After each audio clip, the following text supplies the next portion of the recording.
Shameless remarks by Eritrean President Isaias Afwerki. What did he say?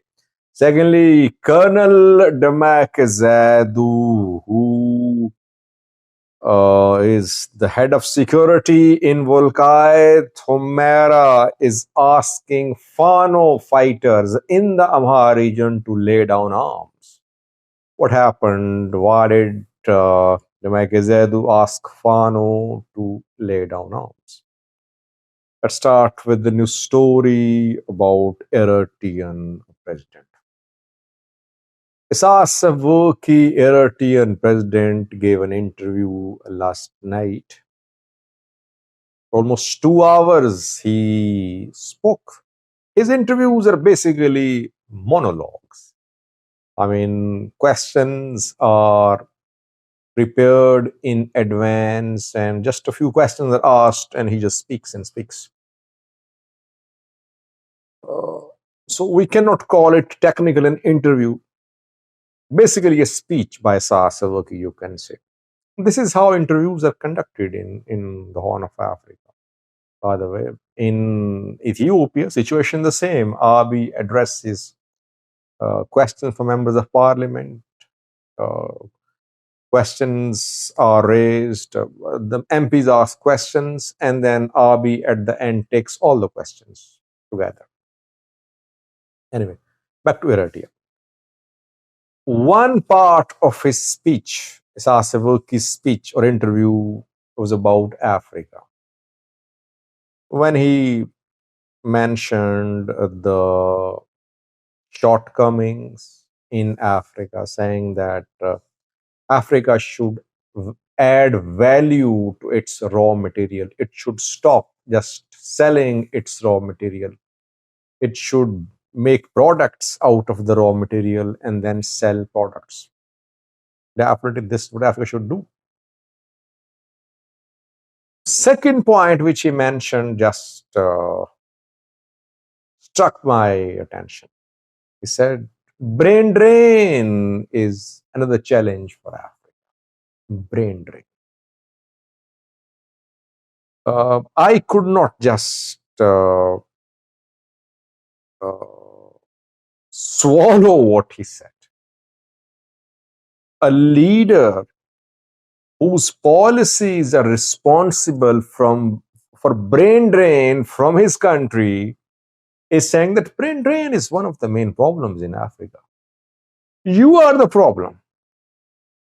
Eritrean government's policies have led to brain drain from Eritrea.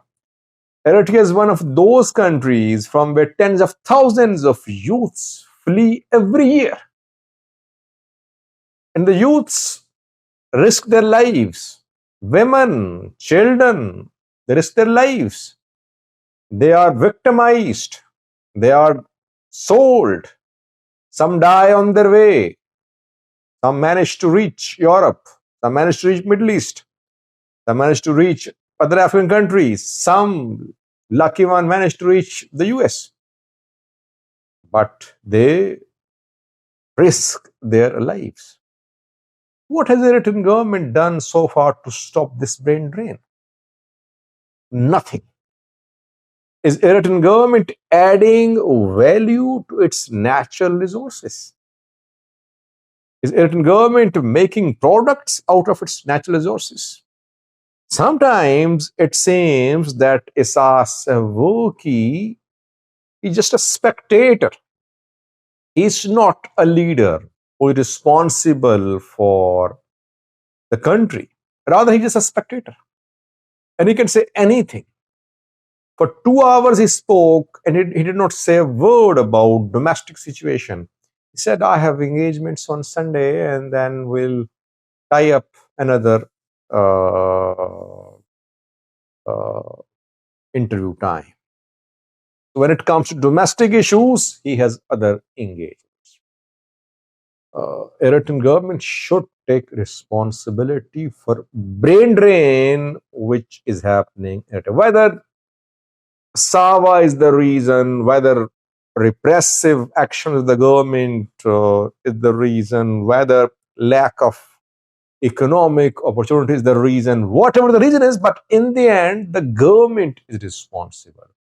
If you cannot stop brain drain from Eritrea, why are you in power? You should just make way for others.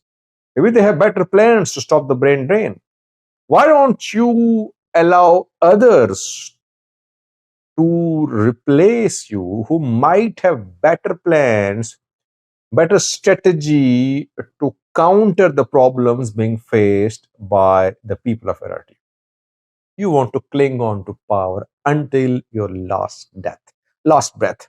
So you should not lecture the African leaders. Remarks by Isaias Afwerki were shameless about brain drain.